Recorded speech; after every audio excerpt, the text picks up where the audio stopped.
अल्लाह के हजूर झोली उठाकर दुआ गो हूँ कि मेरे मुसलमान भाई बहन दुनिया के किसी भी कोने में रहते हों, अल्लाह उनके लिए आसानी फरमाए।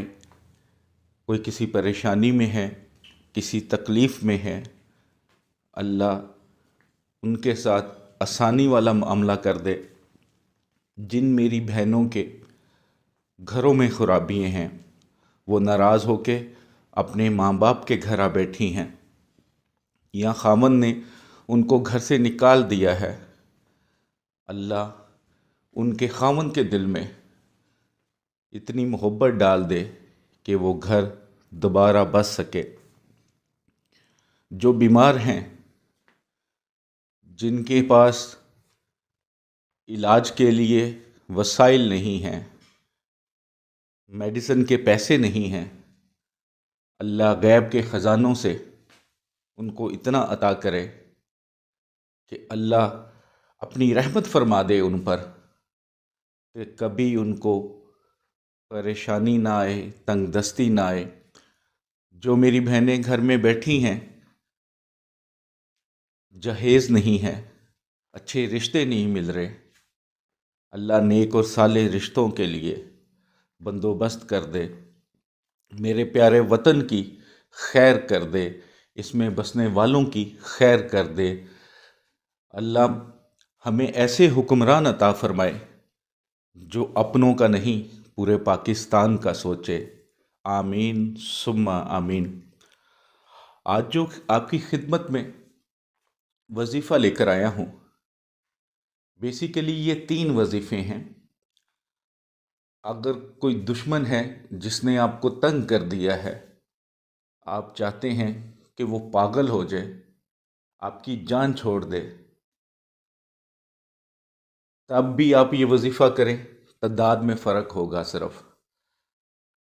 या आप चाहते हैं कोई दुश्मन है जिसने आपके साथ ज़्यादती की है, आपकी इज्जत को उछाला है, आप चाहते हैं कि वो सबके सामने आपसे माफ़ी मांगे, या आपने किसी की ज़ुबान बंदी करनी है, कोई आपके ख़िलाफ़ हर वक़्त बोलता है, आप चाहते हैं कि वो आपके ख़िलाफ़ बोलना बंद कर दे, तब भी इस वजीफ़े को गौर से सुनिएगा, नोट कर लीजिएगा और पूरे यकीन से इस वजीफ़े को करें। इंशाअल्लाह ताला आपको ज़रूर फ़ायदा होगा। मेरा और आपका रिश्ता एक इतबार का है।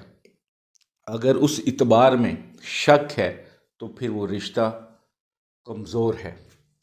इसी तरह आप कोई वजीफ़ा करते हैं या कोई भी कुरानी अमल करते हैं, अगर आपका यकीन कामिल नहीं है अल्लाह की रहमत पर, उस वजीफ़े पर, उस अमल पर, तो फिर वो कमज़ोर पड़ जाता है।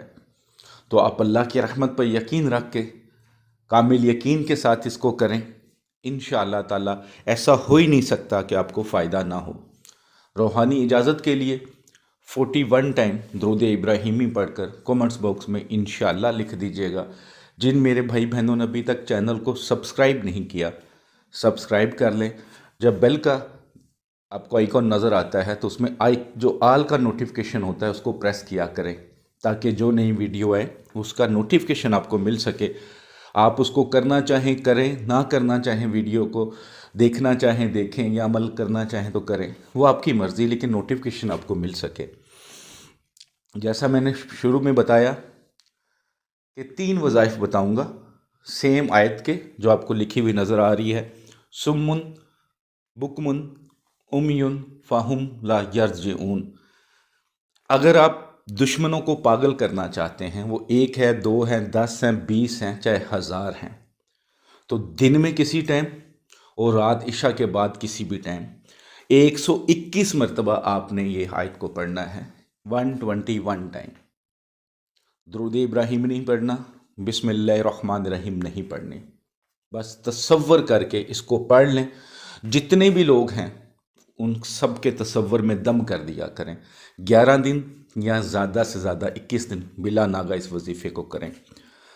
अगर आप चाहते हैं कि जिसने आपके साथ ज़्यादती की है वो आपसे माफ़ी मांगे, माफ़ी मांगने पर मजबूर हो जाए, तो फिर आप हर नमाज के बाद 21 टाइम पढ़ेंगे। अव्वल आखिर 3 बार दुरूद पाक, बिस्मिल्लाहिर्रहमानिर्रहीम एक बार पढ़ लें, उसके बाद अव्वल आखिर 3 बार दुरूद पाक और 21 टाइम ये आयत पढ़ लें। इसी तरह आप किसी की ज़ुबान बंद करना चाहते हैं, आप चाहते हैं कि आपके ख़िलाफ़ जो बोलता है या कोई लेडीज़ बोलती है, चाहे वो एक है या ज़्यादा हैं, वो ज़ुबान बंद कर लें, आपके ख़िलाफ़ बोले ना, तो हर नमाज के बाद 19 मरतबा 19 टाइम पढ़ें। अव्वल आखिर 3 बार दुरूद पाक, एक बार बिस्मिल्लाहिर्रहमानिर्रहीम शुरू में पढ़ लें और पढ़कर जिनकी ज़ुबान बंद करनी है, चाहे वो एक है, चाहे वो 2 हैं, चाहे वो 10 हैं, उनके तसव्वुर में दम करें। इंशाअल्लाह उनकी ज़ुबान बंद हो जाएगी। इस सारे वजीफ़े को आपने या 11 दिन करना है या 21 दिन तक लेके जाना है। इंशाअल्लाह जिस मकसद के लिए भी पढ़ेंगे फ़ायदा होगा। एक बार इस वीडियो को ज़रूर शेयर कीजिएगा।